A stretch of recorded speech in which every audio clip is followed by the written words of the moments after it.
June Sprints! How you doing, folks? We're here at Road America covering the Chicago Region SCCA June Sprints. I'm here with my co-host, as usual, Henry Chip Van Verse. How's everybody today? So, folks, we're going to bring all 10 races to you from the June Sprints. We're going to start with Group 1, and in Group 1 we have SSB, SSC, T3, and Spec Miata. Yep, and as a matter of fact, my co-host Chip here is going to be racing in that Spec Miata race later today. So we all, of course, want to wish him luck in that. I'm going to try hard. So right after this message, we're going to come right back at you. The Chicago Region's SCCA June Sprints are brought to you courtesy of our sponsors: Team DI, Driving Apparel; GoPro Cameras, Be a Hero; Defender, your next best defense; MK Technologies, a leader in race support equipment; Emergency Suppression Systems, professional fire suppression systems for auto and marine racing; TrackMate, GPS data acquisition, data made easy. The Chicago Region SCCA 54th Annual June Sprints is held every year at the oldest road course in America, Road America. Road America is a 4-mile, 14-turn course located in beautiful Wisconsin between Milwaukee and Green Bay. The running of this event at this track has special meaning this year since the SCCA National Championship runoffs will be held at that same location later in the year. The June Sprints is significant to SCCA club racers as they are the first leg of the Triple Crown. The honor of a Triple Crown is achieved by winning a class in the June Sprints, winning a home division's national points championship, and winning the runoffs. Over the course of the weekend, we will see 26 different classes of racing divided into 10 racing groups. There was a time when you arrived at the track only with a stopwatch and lap charts. It was the only real way to measure your progress. But if you did make any progress, you weren't exactly sure where or how it happened. In fact, there's an old saying that says, the car that feels the best isn't necessarily the fastest. Well then, along came data acquisition, but it tended to be very expensive, well out of the reach of the average club racer and guy just out lapping. As technology matured, the TrackMate system was developed. It's very easy to put in, as simple as 1, 2, 3. From the very beginning, we wanted to make TrackMate the easiest system to use possible, because people told us, I can't afford a race engineer to interpret my data for me. So we'll draw the track map for you, we'll show you where you're fast, we'll show you your speed in the corners, and all of that just with a small device that just velcros in the bottom of the car.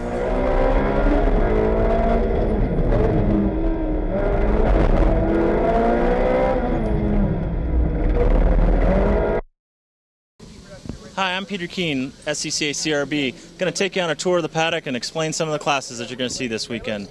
Hope you guys have a good time. Here we are in impound with the Spec Miata class. The first class we'll talk about. The Miata is from 1990 to 2005. The early car is a 90 to 93 model, is a 1.6 liter. The 94 through 97 model is a 1.8 liter, and we use a restrictor plate to equal it to the 1.6 horsepower. And then the last car is a 99 to 2005, which we also use a smaller restrictor plate to restrict those motors down to the 1.6. These are very competitive packages in the very close field and a very popular class for SCCA. There's 50 plus cars in this class. Here we are in front of Ralph Porter's example of an SSB car. It's a Mini Cooper S. It's a supercharged Mini Cooper at 165 horsepower.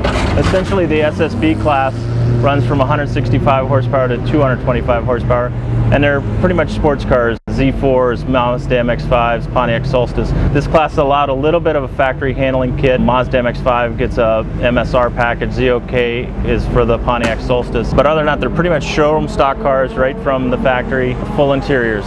So good example of an SSB car.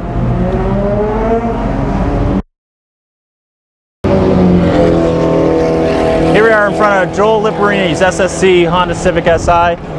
Been the staple for the class. This car's timing out this year. This is the last runoffs it'll be eligible for. But essentially, showroom stock C is for front-wheel drive cars up to 190 horsepower. Just buy a car at the dealership and come race it with SCCA. Here we are in front of Aaron Seeley's APR Tune GTI. Excellent example of T3, probably the latest car that we've classed. Aaron's only raced it a couple times, but been very competitive. The other cars in T3 are the Honda S2000, Mazda RX-8, Chevy Cobalt SS, and the Mazda Speed Miata. A mixture of turbo cars and normally aspirated cars. The turbo cars are restricted with a turbo inlet restrictor. Once again, it'll be a very competitive race here at the June Sprints. Jeremy Scott here with Showroom Stock C-Class driver Gino Carini. Gino drives the number 59 Palermo's Pizza Mazda 3. And Gino, you're part of the Mazda program. Tell us a little bit about that. Mazda has been an unbelievable asset to our team. We've been involved with them for probably the last 6 or 7 years. We could not do half of what we do without the guys at Mazda. They discount parts. They, in fact, ship parts to me overnight here over the last couple of days because we needed stuff urgently. So they're there for us when we need them. Tell us a little bit about your racing career and how you got started, because it wasn't in the conventional way that most of these racers here today at the June Sprints do. No, actually, I'm in my 40s, so I spent close to 20 years cycling, bicycling, 10-speed style bikes as a semi-pro, traveling all over the country, and then decided one day I wanted to get into motorsports and started with motocross.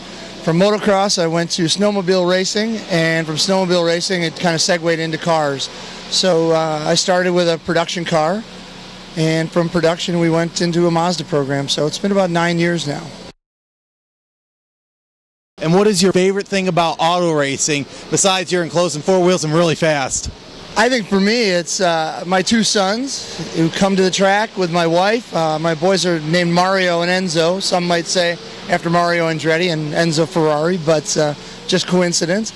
I just like to see the look on their face, man. We have some great close racing out there, and between that and having the family at the track, that's pretty rewarding for me.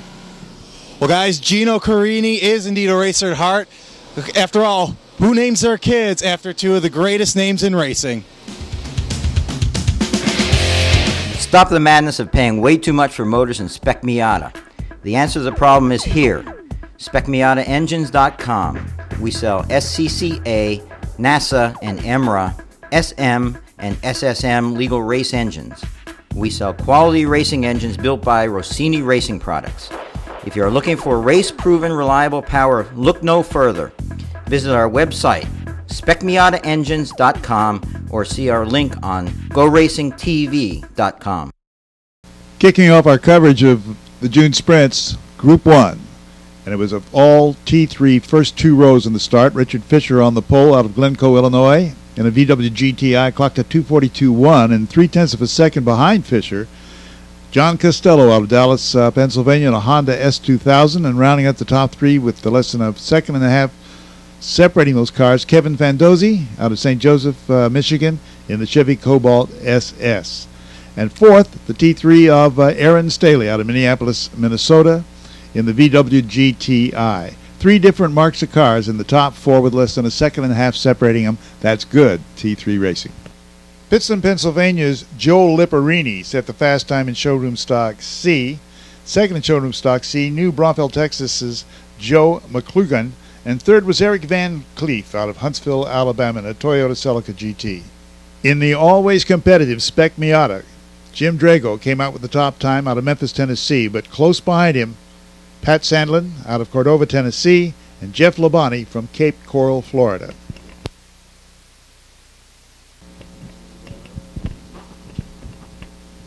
Group 1 set the pace for what would be a full weekend of clean starts. They stayed together, brought it up the hill, and there's a break in the action when the second group of Spec Miatas would follow. Good clean start for both those groups as they poured into turn 1. After that clean start, the pack stayed together, with Costello leading the way into turn 1 and Fandozzi running in second.